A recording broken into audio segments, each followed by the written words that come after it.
Pandita kanthening tumawa salami mong awase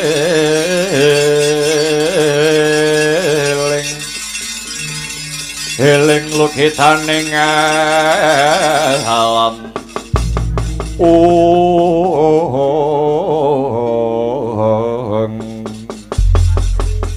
ijik urip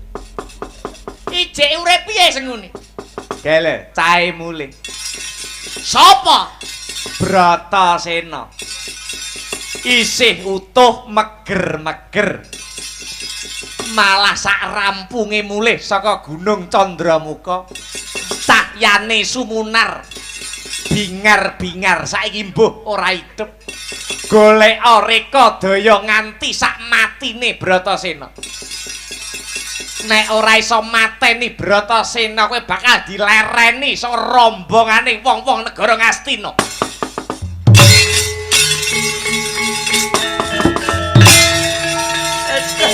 piye iki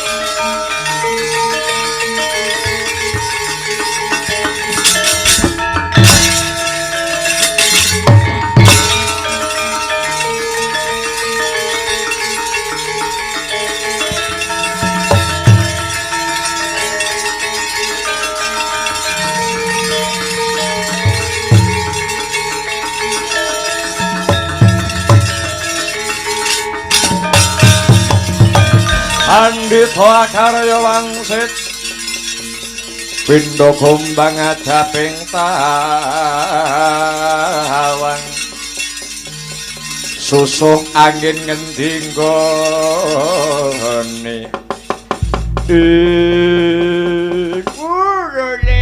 lole piye kabar kawusanane Bimasena Durna guruku aku ketemu Indra lan Bayu dewaku kang mimbo dadi buta ngalas jebul kayugung susuing angin iku mung sanepan lan tulodo ingkang kabeh mau sejatine wis ndak tindakake mula tetep ana pangandikamu Durna guruku mara inggal Wedarna kawruh sangkan paraning dumadi syarate isih siji Bratasena lan syarat iki luwih abot merga tatarane ilmu kasampurnan iki ora sadengah titah bisa nglakoni nadyan syarate sak banjure luwih abot Bratasena tetep bakal mangkat golek ana banyu suci Pawitrasari utawa tirta mahaning suci mapane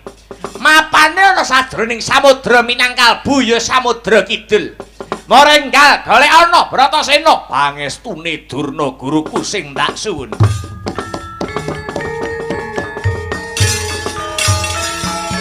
Pandita karya wangsit pindha kumbang ajap ing tawang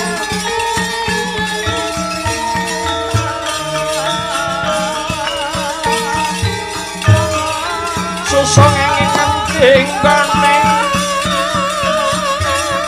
miwang galing kangkung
bala kang tumingal perang campo samya medali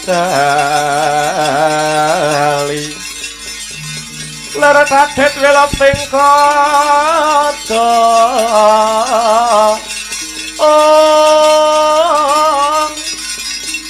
dan mangkong mengun sang nidi benjang sang aji mijil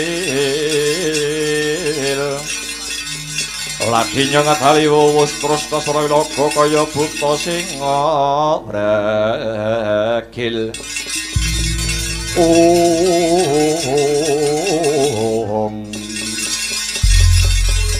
kados pundi kabar kawusananipun paman Rekyana paman Patiharya Sengkuni Kartomarma cumadhong dawuh kula pun Surtayu ugi cumadhong dawuh paman Kartomarma lan Surtayu ingkang minangka dadi wakile para Sata Kurawa dina iki mara coba rungokno gatekno sarta lakonana dina iki kakangmu anak Prabu Duryudana nalindreng negara Ngastina lagi menggalih babakan musuh bebuyutane ora ana liya musuh mau kejaba mung para Pandhawa ing atase besok bakal dumadi perang Baratayuda Jaya Binangun kenang apa Pandhawa sing cacahe mung 5 duweni kasekten kang linuwih ewadene para Kurawa sing cacahe 100 nanging babar pisan ora ana sing menjila kakangmu Duryudana menggalih Jubriya rasane ngati kelawan gurumu Pandhita Sokalima Begawan Durna amarga Pandhawa kang sarta Kurawa padha-padha jebolan saka Sokalima dianggep kakangmu Prabu Duryudana nganggep Pandhita Durna kuwi pandhita sing mban cindhe mban ciladan guru sing pilih kasih mula dina iki aku dikongkon karo Prabu Duryudana kinen ngancam ngincim supaya Guru Durna bisa mateni Bratasena. Bratasena diloropne ana sajroning alas trik Basara Lengkeng Gunung Candramuka tinemune jebul Bratasena isih meger-meger urip. Lah lajeng kados pundi Paman Harya iki ngene.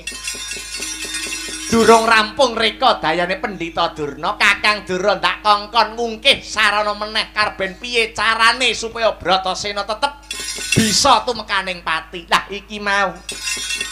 Kakang Wakni Gondel Sokalima Kakang Durna ngongkon si Bratasena supaya njegur utawa ambyur sajroning Samudra Kidul utawa Samudra Minangkalbu.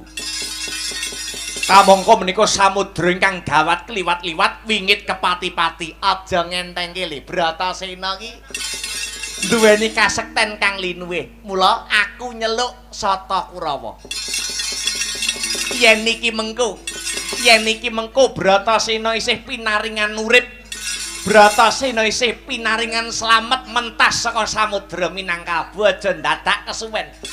Para Kurawa siagake Bratasena trolong tombak saka kadowan. Bratasena kudu mati merga Pandhawa iso kuat punjer kekuatane Pandhawa dumunung ana si Bratasena. Mekaten paman. Iya pancen kaya mengkono mula. Kartomarma lan Surtayu kirapna wadya bala. Sata Kurawa inen sikep gegamane ngaprang jejaga yen Bratasena baliyane Sokalima rasa dadak kesuwen dikeroyok trolong tumbak lho niki ngestaken dawuh Hamid Madal Pasilan aja kaya bocah cilik Kartomarma lan Surtayu umrekang bala lumares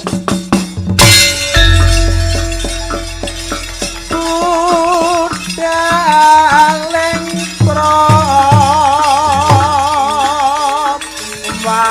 yo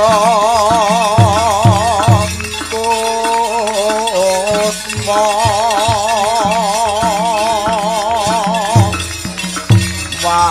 warna busanane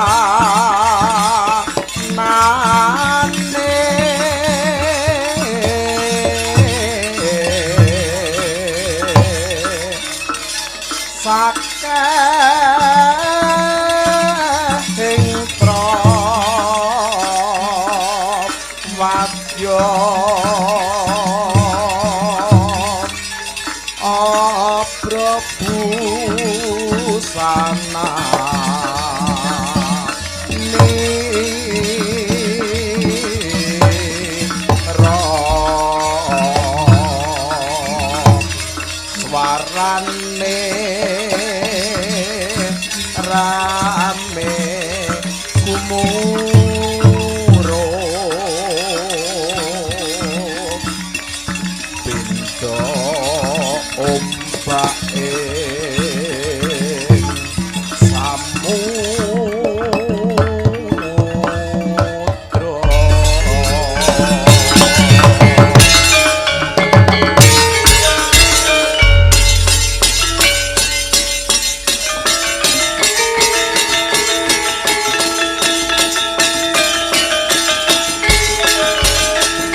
Satu gembira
Swaraning wadya kang lumampah kumpul watata tancarup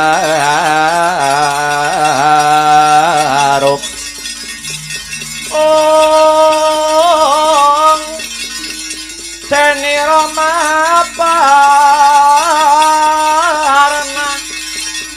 ong dwaja niwang bending ungkung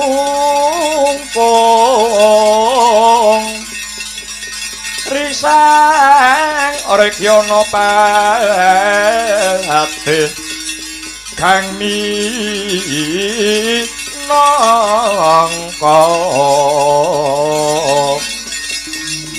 dudu ing prawadya bala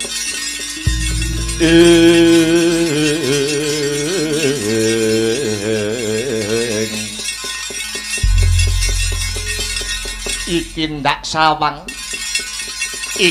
sawang sajake yen ora sisip kang dadi panduluku Kakang Anoman kang kindang kapracundang kaya kabuncang ing maruta Kakang Senggono kepiye gancare carita Kakang Senggono bisa kindang kapracundang kaya mangkene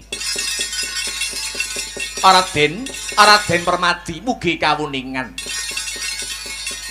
sekawit kula mambengi lampahipun Kakang Padukon wuninggih menika Raden Bratasena ingkang badhe manjing wonten telenging alas Trik Basara awit mituhu dawuhipun Pandhita Sokalima Pandhita Durna kagem srana wedharing kawruh sangkan paraning dumadi Yayi Bratasena badhe ngupadi kayugung susuing angin wonten saklebeting alas Trik Basara kamangka alas Trik Basara kala wau alas ingkang angker alas ingkang pingit pramila kula mambengi lampahipun Dimas Bratasena satemah Dimas Bratasena mboten karenan ing penggalih kula dipun kendangaken Raden mangkono Kakang Senggono lakar kados mekaten Kakang Senggono muga ndadekke kawuninganmu kalamun ing ripalungguhan iki Permadi dinuta kelawan Kanjeng Ibu Dewi Kunti Talibrata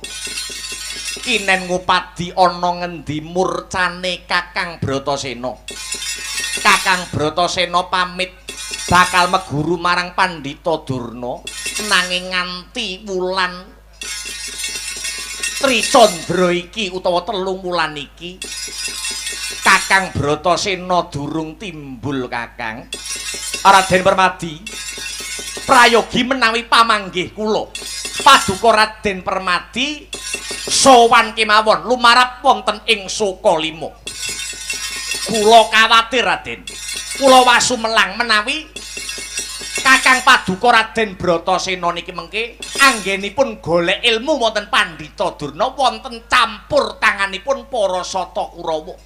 Eling-eling Pandhita Durna niku pendhita tanduranipun Kurawa menika pandhita wong negara Ngastina. Mangkono Kakang Senggono lakar kasinggihan. Yen mangkono slendra kang rasa slendra kang jiwa. Dina iki Permadi bakal lumarap ana ing pertapan Sokalima sumpahe Permadi pati Permadi ora bakal bali yen durung pinanggih gegandhengan kunca kelawan Kakang Bratasena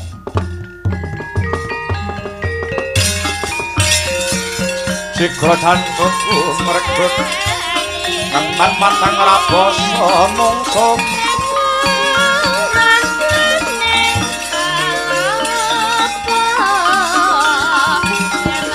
tangkep dodo kantaran bau sayekti ning lena prateng lampus sirna madyan ning talukon ongkon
Andedel gayung gekono Risang Rama Ndaya Patyana Yaksa Gungkang Rama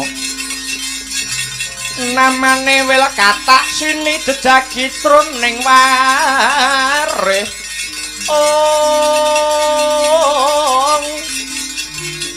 Mbadha kolam tanpa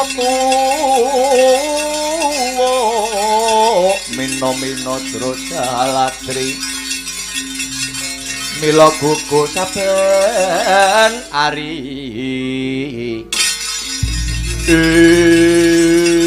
wis ladalah iki ana wanara kusika seta kethek wulusi putih ora pangling Hanuman senggala Surtayana paran ngener mangulon sing dadi lakumu harap nyang endi tumuju marang pertapan Sukalima ya pertapan Sukapanca lakuku bebarengan kelawan Raden Permadi arep ketemu kelawan gurumu ya ki Pandhita Durna kang dina sak mengko ngutus adhiku si Bratasena supaya goleki kawruh sangkan paraning dumadi nanging nganti tekan Ripalungguhan iki durung timbul Yayi Bratasena durung bali ana kumpul marang kadang para Pandhawa kowe aja melu campur tangan karepen adimu si Bratasena meguru karo Pandhita Durna wong lagi golek ilmu wong lagi golek kawruh kok ganggu minggato tekan pertapan Sukalima kene ora idep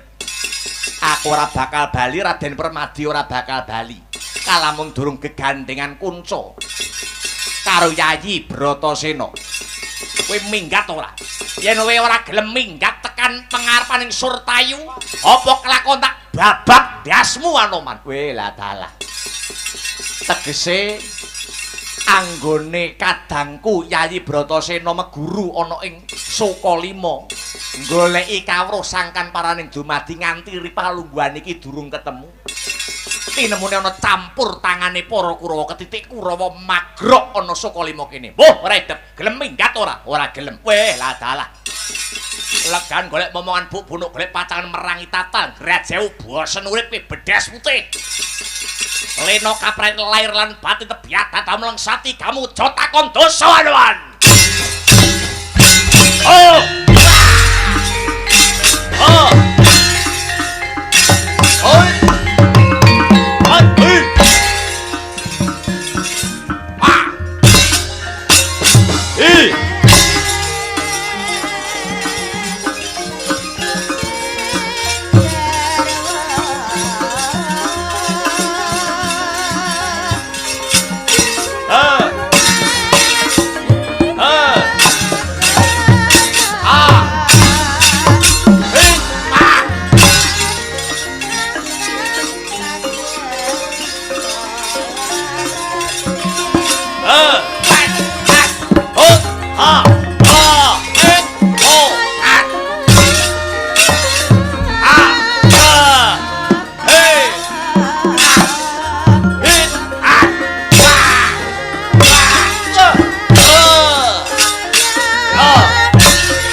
Mati ya iki. Ha! Wah! Ah! Wah! On! Ah! Ho! Ho! Ho! Wah! Ho! Ho! Ah!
Bekuk hatike ingon-ingon kebon binatang. Ayo maju. Wah! Wah!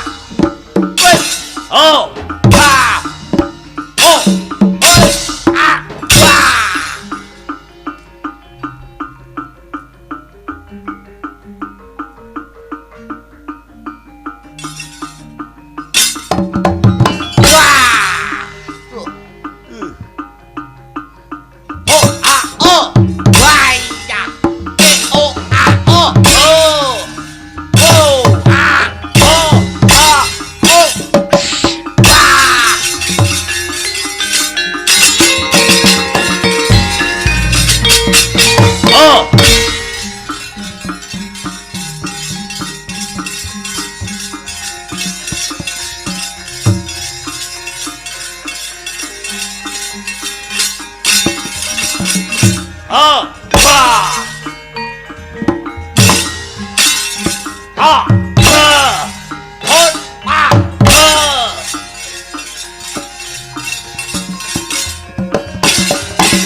Mulat mara sang Arjuna ismunira kamanungsan kasorepan tingkaing mungsuh.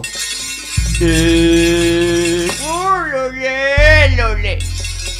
Iki lamun ndak sawang kaya muridku bocah bagus si Permadi ana apa ngger bocah bagus. Kakang kula Bratasena mapan dhateng pundi bapa?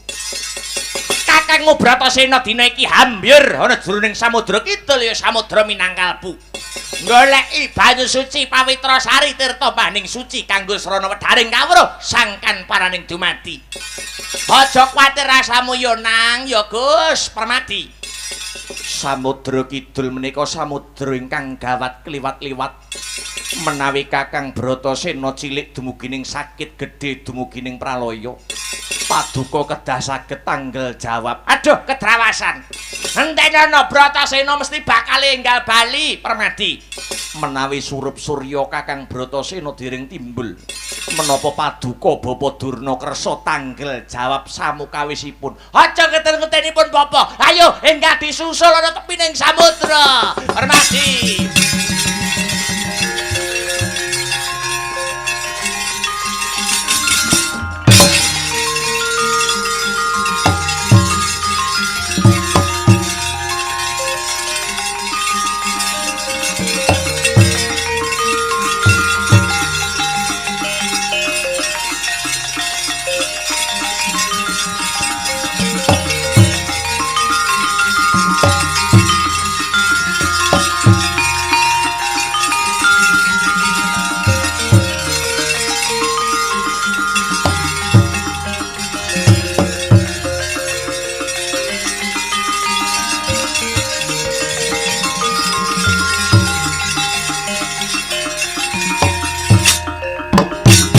Samudra Minangkalbu.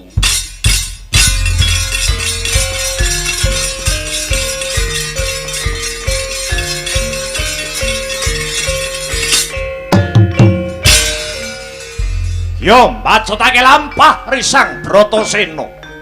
Wauda kaya mangkono. Wis prapting tepining samudra Minangkalbu. Dubi wis prapting gisik. Sigra pinapak gedhening alun kang gulung-gumulung. Wauda kaya mangkono Dian Bratasena nyawang jembaring samudra ingkang hangalangut tanpa pagut. Tumekaning ombak kang anempuh wentise risang Bratasena kaya bisa tata jalma arsa amangsulna lagune risang Bayu Siwi. Satemah tuwuh tandha pitakon sak lebeting batos. Sida njegur segara apa to yen ora? Lamun sida njegur bakal pisah kelawan keluarga selawase krana amung pati pacangane. Lamun yen to wangsul tetela banger asmane selawase urip. Sakusnya kapitang kanthi jangkep wis madhep lan mantep risang Bratasena hangge nyarsa ngupadi banyu suci pawitra sari kinarya wedharing kawruh kasampurnan. Yo suku mancik ana watu gilang hambyur terus samudra Dian Bratasena.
Hangaka galak kumelep nenggih risang naga Nabatnawa. Pitung bangka tingetal gedene mencorong mripate mawa sungu. Mijil nyembur geni sak klopo-klopo tabone. Dupi priksa Raden Bratasena ingkang kumambanging marih mangkrak krura sumanaut.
Sang Nabatnawa hanggubel anggane Sang Bratasena tutuk hangakep pentis kang kering saya keket panggubele saya raket panyakote nganti Sang Bratasena pepes keges hangles bayune nganggo prasasat tus tumeka lena nanging awit dayane piyandel sesupe Dwi Indra mani ing marih peparinge Bathara Indra tuwuh karosane grayah-grayah kang asta modot punang Pancanaka mengkang tutuk ing sarpa nganti sigar dua-dua dadi lan patine samudra banjir getih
Aduh, aduh Bathara Gung Kang amurwa bumi mugi keparengna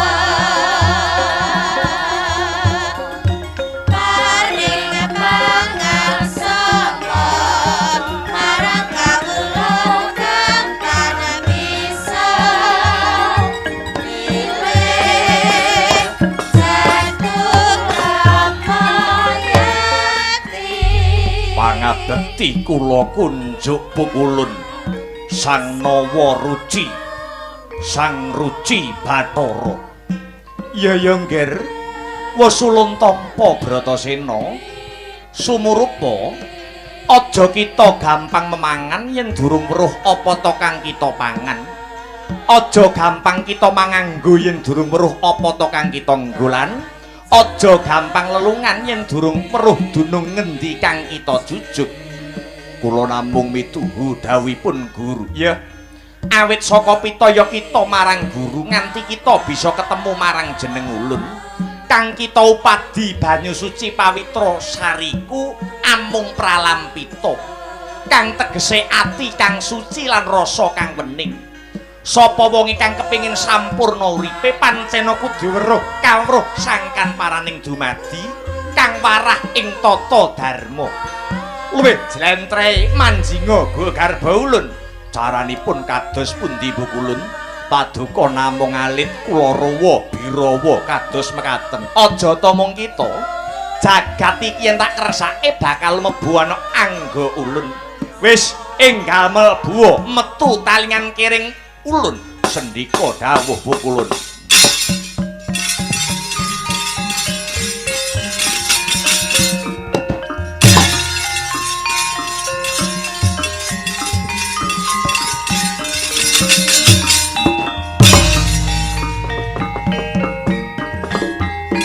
Wis manjing anggane Sang Ruci Bathara Sang Bratasena.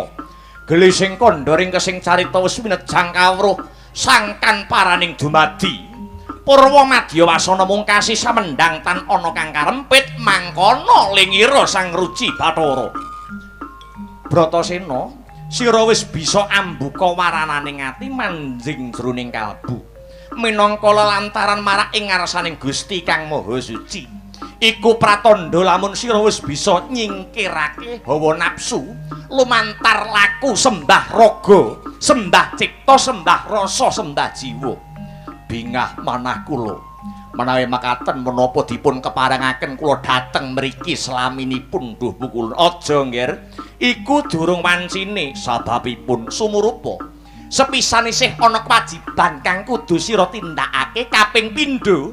Ibarat wong mangan sira lagi dapur icip-icip.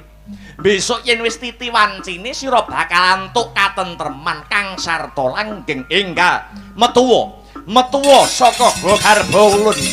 Bimasena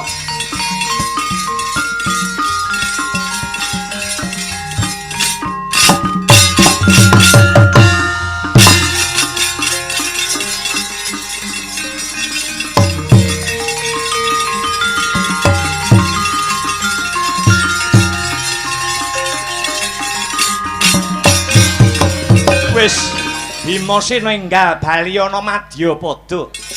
Ulun bakal sajiwa marang kita madeka pendhita ana pertapan Arga Klasa. Gethok tularna kawruh sangkan paraning dumadi utawa ilmu kasampurnaning urip marang para bebrayan agung. Madeka pendhita peparat begawan Bima Suci suwargakna wong tuamu Pandhu lan Madrim kang dina iki nandhang pasiksan ana ing kawah Candradimuka.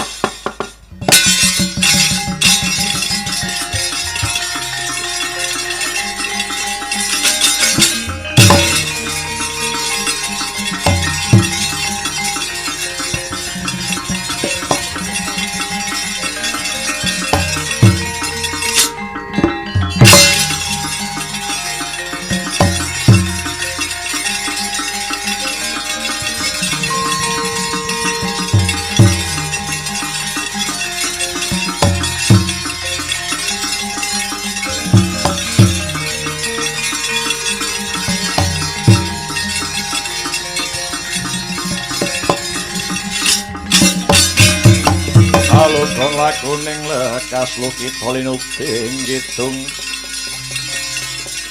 kadung kadereng hamong ing Bapa Durna menika sampun surup surya Kakang Bratasena dereng timbul kados pundi kawicaksanan paduka Bapa Panemban. Lho Permadi. Pun bapa iki pendhita. Pendhita kuwi dipundi lan ditata dipundi ing solah bawane ditata ing reh pangandikane. Pun bapa bakal netepi janjiku sing wis kawedhar. Iki wis surup surya. Muridku Bratasena durung timbul. Tak susul ana jero samudra kowe Bratasena.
Kowe wis timbul, Nger. Kakang Bratasena ingkang sampun timbul. Iya Durna guruku lan kowe jlamprong. Banget panuwunku marang Durna guruku. Krana wis dadi lantaran Bratasena bisa ngregem kawruh kasampurnan. Ben para Kurawa ngarani apa wae sakarepe. Sing baku kowe kuwi guruku kang sejati Bapa Durna.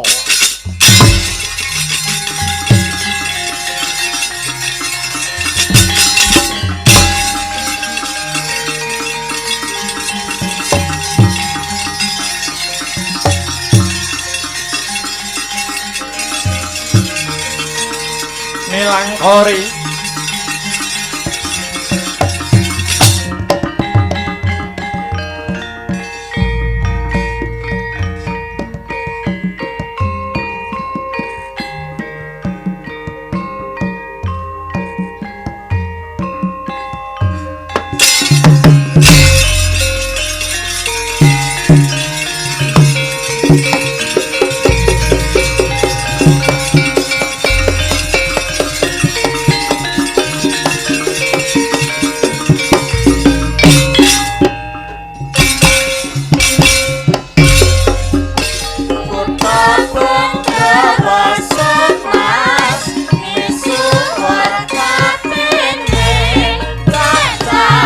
Surabaya sing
mulat mara sang Arjuna esmune ora kamanungsan kasar banding kaing mungsu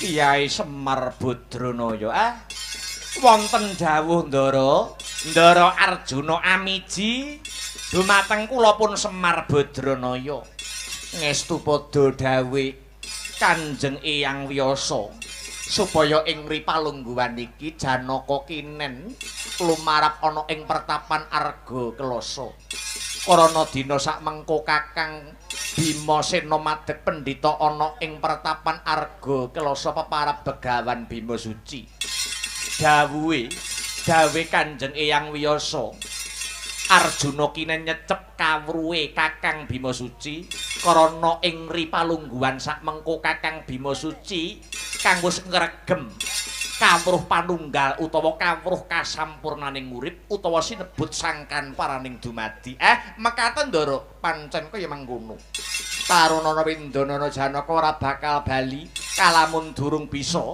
ketumrapan ilmu utawa kawruhe Kakang Begawan Bima Suci babagan kawruh kasampurnaning urip utawa sangkan paraning dumadi monggo sawi kula dherekaken Ndara Singgokan pepingal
Miyat lengening dalang nyuwun aksar pandamuncar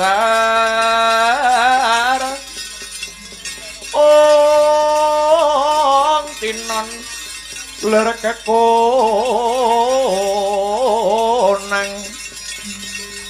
surem sorote tanpa padang kasor lan pajaring purnameng gegono dasare mongso katiga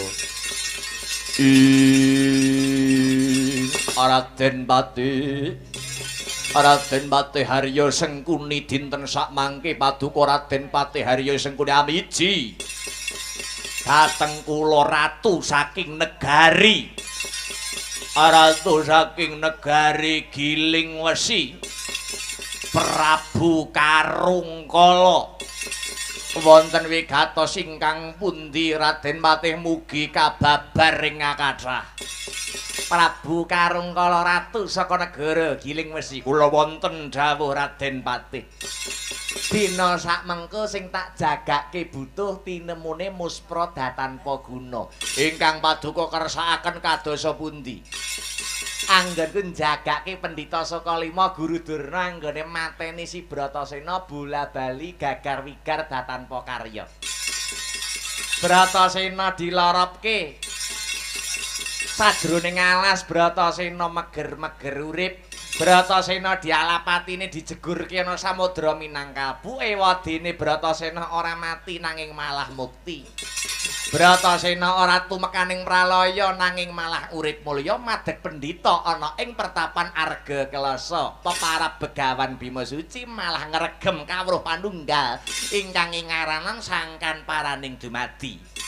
Mula ing ripalungguhan iki Sengkuni duweni gagasan, Sengkuni duweni panemu. Kalamun to pancen punjering kekuatan para Pandhawa dumunung ana ing Si Werkudara ya si Bratasena, aja dialap patine Si Werkudarane, aja dipateni Bratasenane. Mumpung dina iki Werkudara madeg pendhita ana ing pertapan Arga Kelasa tegese Ngamarta dina iki kumplang ora duweni kekuatan merga Werkudara ora mapan ana ing negara Ngamarta. Mula Prabu Karangkala, kalamun kowe bisa mbedah negara Ngamarta mateni Puntadewa Janaka Nakula kang sarta Sadewa gedhe sing dadi ganjaranmu. Nyuwun pamit Raden Pati.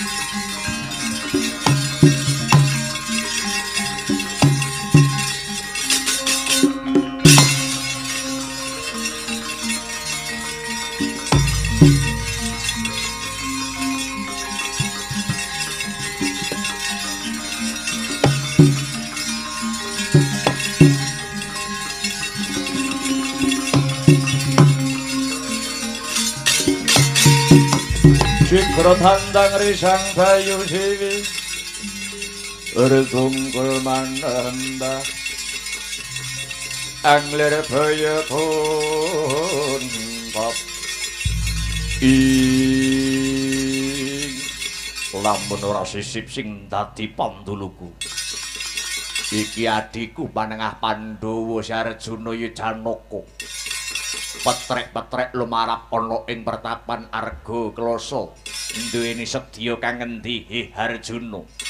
Duh Kakang Mas Begawan Bima Suci kula mundi dawuh saking Kanjeng Eyang Wiyasa kinen nyecep ilmu dumateng paduka Kakang Mas Begawan Bima Suci amargi ing ripalenggan sakmangke namung Kakang Bima Suci ingkang hanggaduh wujudipun kawruh Sangkan Paraning Dumadi mila Kakang mboten ketang sak cipratan rong cipratan kula kepingin nyicip nuwun inggih menika kawruh Sangkan Paraning Dumadi kados pundi babaripun kawruh Kakang Mas Radamaja lungguhmu jlamprong.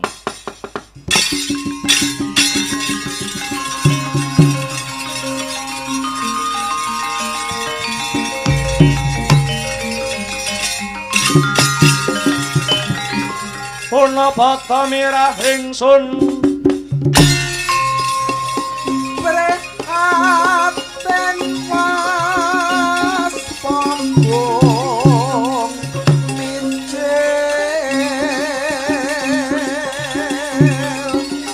tuhu dahat tanpa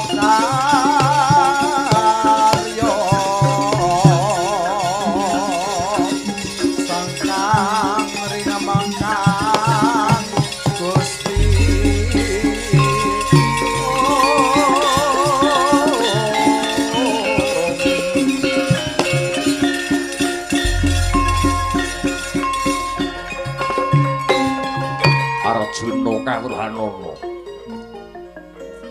sumurupa babakan eka panembah jati duwe kudrating Gusti Trimurti kang sarta catur minangka panyoba babakan iki kalebu pirangane kawruh kasampurnan utawa ilmu Sangkan Paraning Dumadi kados pundi menggah jlentrehipun Duh Kakang Mas Eka panembah jati eka wis siji panembah kuwi nyembah jati wis ngarani urip ana madya padha ora ana kang patut sinembah kejaba mung Gusti kang murbing dumadi angka loro duwi kodrating Gusti duwi kuwi loro kodrat wis ngarani Gusti Gusti kang murbeng dumadi urip aning Madyapada kuwi mung werna loro yen ana becik mesti ana ala kalamun ana ireng mesti ana putih kalamun ana dhuwur mesti ana cendhak lan sakliya panunggalane angka telu Trimurti tri kuwi telu murti kuwi manunggal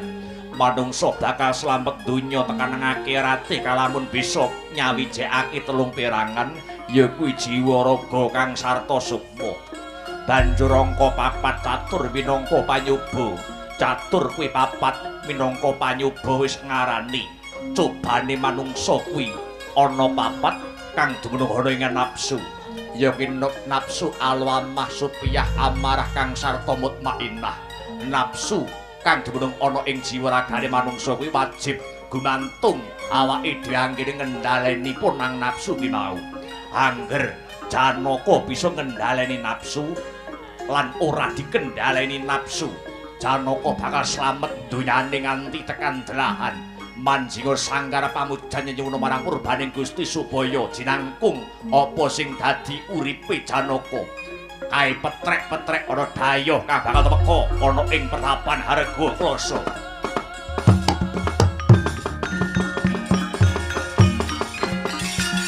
aturaken panuwun duka Kang Mas Begawan Bima Suci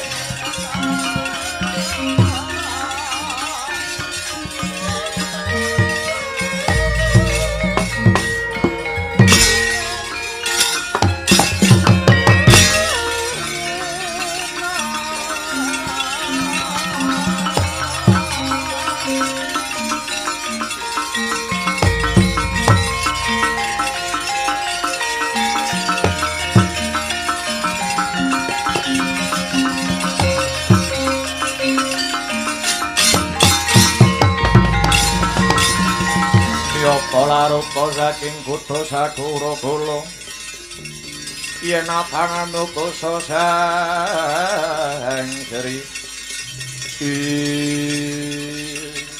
amit pasang kaliman tabik pisawananku sinabete ngiloduni dumawang tawang tawang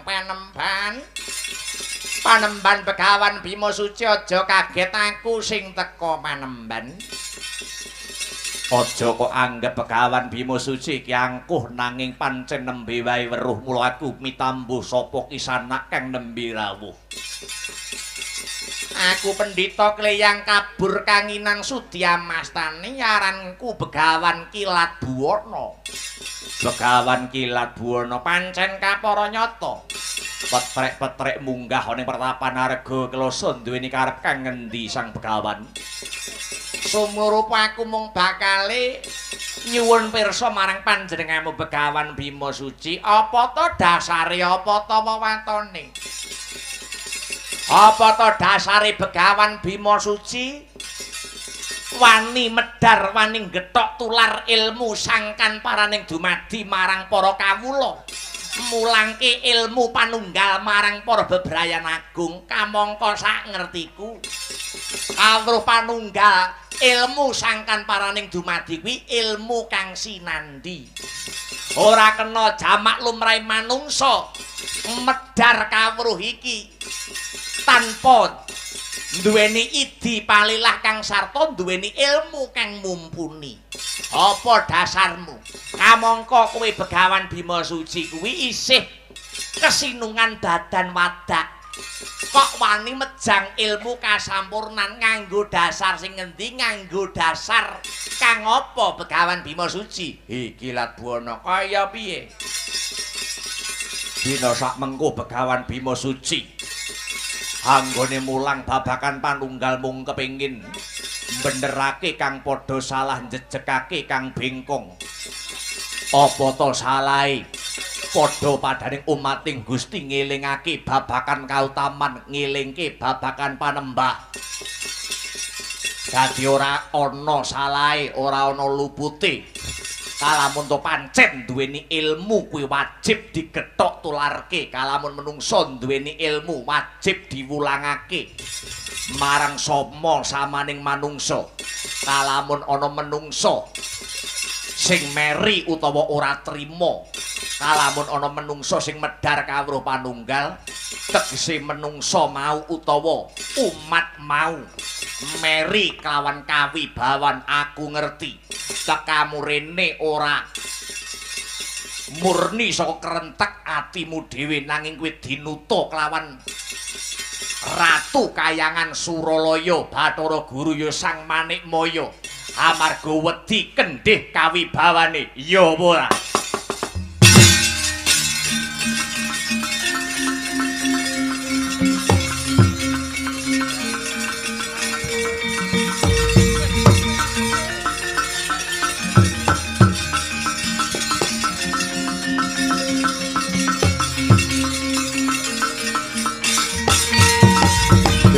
Dewa suka pangarang soreng prang mudhane arum-arum ngendanu ing awiyat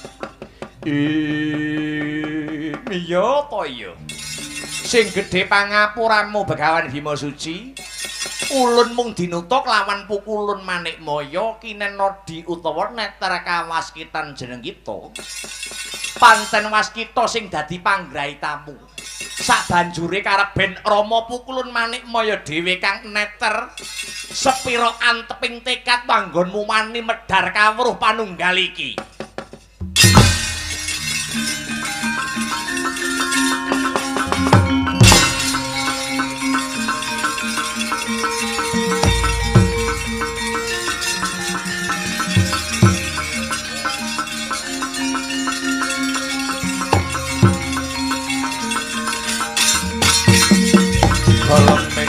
mawa limut kalamatan jroning alam kanyut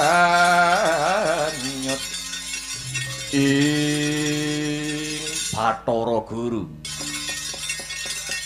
Hong Siwah bojo bojane bojo Darma darmane Darma Rahayu Hastuta Hastuti ya jagat Dewa Bathara ya jagat Pramudita isa mbagekake cara dewa ya Sang Mustikaning jagat Hong Nirdahna pinara sabda sabdaning Jawata iwana sabdaku Rahayu Hastuta Hastuti ana parigawe apa dene sira Bathara Guru keraya-raya prapta ana pertapanku kene iya Sang Mustikaning rat sepisan prapta ulun mapan ana kene paring nugraha marang jeneng kita Werkudara angka loro apa wae kang kita penginake mesti bakal kasembadan apa jeneng kita kepengin ngratoni sagunging dumadi apa kita kepengin dadi ratuning dewa lan manehe upama kita kepengin ngratoni jagat sak isine ulun ora bakal awel para dewa bakal masrahake marang jeneng kita Werkudara Bathara Guru kawruhan ana ning kene ora ana Werkudara anane Bima Suci lan kanugrahan kang ndak tampa dudu saka Jawata krana Jawata lan Bima Suci kuwi padha sabab apa sabab kabeh wis mangreh panguwasa tumrap tanggung jawabe dhewe-dhewe yen dewa kuwi duwe kuwasa amiluta marang titah dewa kuwi nyiksa tanpa upama ning yen mulyake ya tanpa pepindhan nanging yen tumrape Bima Suci kabeh mau wis ngemohi sabab kabeh wis kawengku dening Bima Suci Bima Suci apa kita kepengin nglenggahi apa sing dilenggahi kelawan para dewa arep ben ngerti kasekten kang disarirani dening para Jawata babar pisan ora Bima Suci ora bakal ngesuk marang kelungguhane sapa wae kabeh kelungguhan wis diponto-ponto karo sing gawe jagat yen pancen sira wis mangerti yen kelungguhan mono pinonto-ponto kenang apa kok jeneng kita ngesuk marang kelungguhan ulun mara gage tuduhna ning ngendi nggonku ngesuk marang kelungguhanmu Manikmaya sumurupa nalikane ulun tetinjo marang Madyapada ya mapan ana arga kelasa iki kang dadi palungguhan ulun Bathara Guru aku arep takon apa pilaing alam kuwi ana pira lan apa wae sepisan alam Suralaya ya kuwi papaning para Jawata kaping pindho alam Suradewi ya kuwi papane para Gandharwa katelune alam Kafiruna kuwi papane Sukma kang keblasuk lakune sabab kurang temen panembahe Kaping papat alam Suranggangkara ya kuwi alame jalma manungsa. Aku takon maneh. Bima Suci kuwi dewa apa manungsa? Jeneng kita iku manungsa. Banjur arga Kelasa kene iki klebu alam Suralaya apa alam Suranggangkara? Alam Suranggangkara. Apa ya wis ora sak trepe yen aku mapan ana kene? Malah yen panjenenganmu mapan ana arga Kelasa tak kira ora sak mestine. Merga kene dudu papan kelungguhanmu. Yen kaya mangkene apa jeneng dewane sing serakah dakah-dakah. Ya jagat ya dewa ya Bathara. He Bima Suci. Apa kowe ora eling wong tuamu kang panandhange tekan seprene maksih sajroning kawah Candra Dimuka? Ora susah ngepok singgol karo wong tuaku. Kabeh titah wis ginaris lan padha ngunduh kuruping pakartine dhewe-dhewe. Ning kosok baline wis dadi kewajibane anak lanang kang soleh kang kudu ndongake marang wong tuane supaya diapura tumrap kabeh dosa kang sarta kaluputane. Bathara Guru, pranyata kowe dewa sing wis kelangan kawaskitan ketitik ora nyumurupi sapa sejatine Begawan Bima Suci. Waduh, Sang Nawaruci.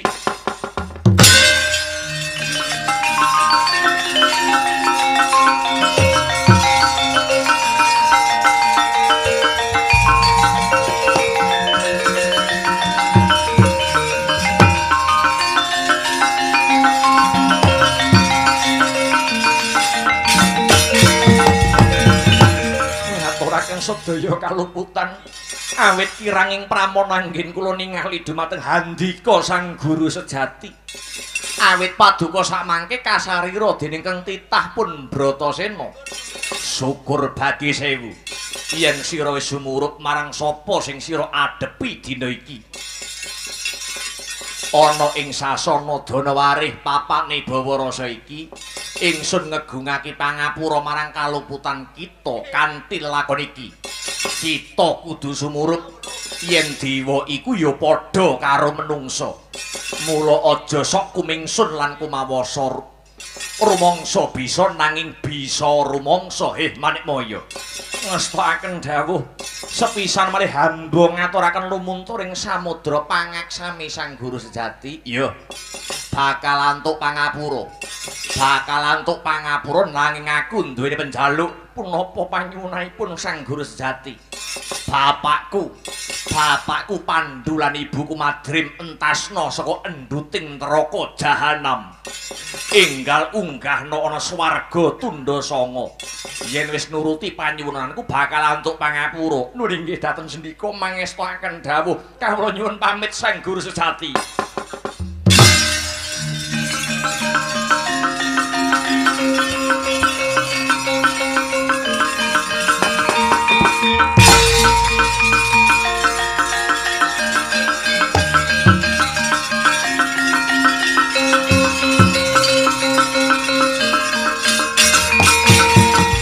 Wong iki lahing sekaring dawana langgeng Werkudara Bratasena Wejasena. Wis rampung anggon kita duweni kewajiban dadi pandhita mapan ana ing pertapan Arga Kelasa. Ndandani moral kang sarta akhlaking para kawula. Satemah jeneng kita Bratasena dina sakmengko wis bisa ngentasake panandhange sudarmamu Pandhu kelawan Madrim. Ya merga saka dongane anak lanang kang soleh kang sarta si Bratasena anggone nggaduh golek ilmu tanpa mundur ing geguntur tanpa mendho ing pamiluta. Ilmune anak lanang kang soleh kang sarta dongane anak lanang kang soleh kang bisa ngentas kasuwargane wong tuamu samu barangi wis cetha ngeglo kang tanpa warana Baliya dadi satriya ana ing negara Ngamarta ya mapan ana ing kasatriyan Jodipati dadi betenging kiwuh negara Ngendraprasta. Ulun bakal bali Werkudara.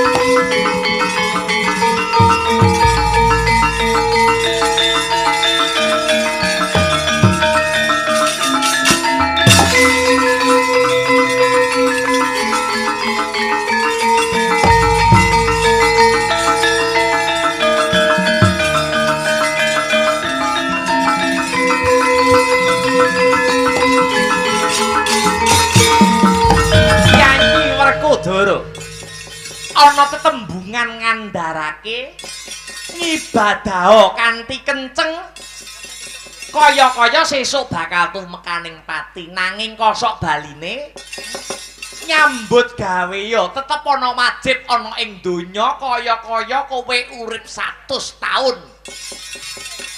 Adiku sing ndak tresnani Werkudara, aja kedlarung-dlarung anggonmu dadi pendhita mapan ana ing pertapan Arga Klasa nganti jeneng sira Werkudara tilar saka kewajiban. Anggonmu dadi senopati mapan ana ing negara Ngamarta. Dina iki Ngamarta geger Ngendra Prasta geger. Ana ratu saka negara Giling Wesi jejuluke Prabu Karungkala. Bakal bedah negara Ngamarta. Bakal mateni kakangmu Puntadewa. Kowe apa nggur meneng wae? Aku sing ndadaki.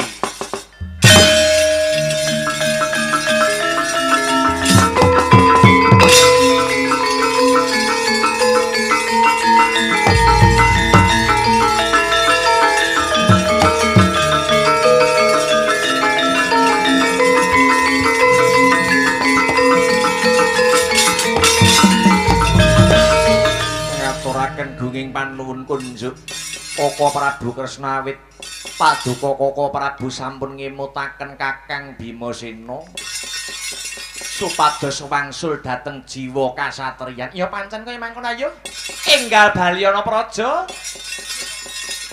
nyawang kaya ngapa kridane kakangmu si Bimasena anggone bakal nandingi kridane Angkara Murka Prabu Karungkala ratu saka negara Giling Wesi. Kalamun Karungkala wis tumekaning pati tegese negara Ngamarta bakal manggih guyub lan rukun. Janaka Permadi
negara Ngamarta sing tak goleki Puntadewa Ratune aku iki nemune ana satriya gagah wideksa godhek wok simbar jaja pating grantong otot bebayune piyo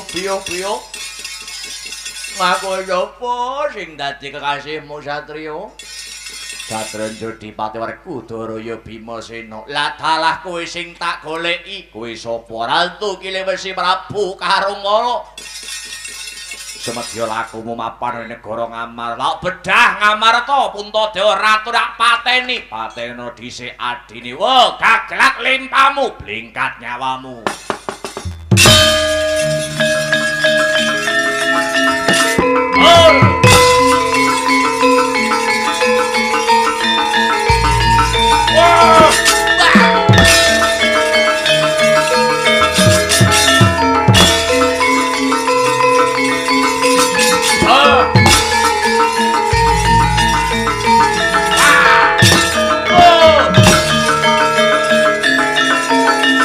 Word!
madang sing ruwet sampun udar. Ndara Wrekudara, Ndara Bratasena sampun kasembadan anggenipun golek ilmu. Ngibaratipun direwangi mlebu alas nyemplung segara. Menika sedaya namung dados pralampita anggone golek ilmu kudu percaya karo guru. Siji kudu percaya karo guru, loro aja nganti mundur kalamun durung katekan sing dadi sedyane. Awit sedaya lelabuhan paduka Ndara Bimasena. Anggenipun golek ilmu ngregem kawruh panunggal. Kang Sarta ngethok tularaken ilmu kala wau dhateng para dasih, dhateng para kawula miwah para bebrayan agung. Paduka saged nuwargakaken Rama Paduka niki Prabu Pandhu Kang Sarta Dewi Madrim. Iya Kyai Semar aku melu nyekseni. Aku mung kepengin dandani moral Kang Sarta aklake para bebrayan agung. Wrekudara mung kepengin jejekake sing bengkong, ngilingke sing padha lali, benerke sing padha luput. Inggih, Paduka mboten namung satriya, satriyaning bangsa nanging Paduka inggih kenging winastan satriya pinandhita, Ndara. Asma Brahma.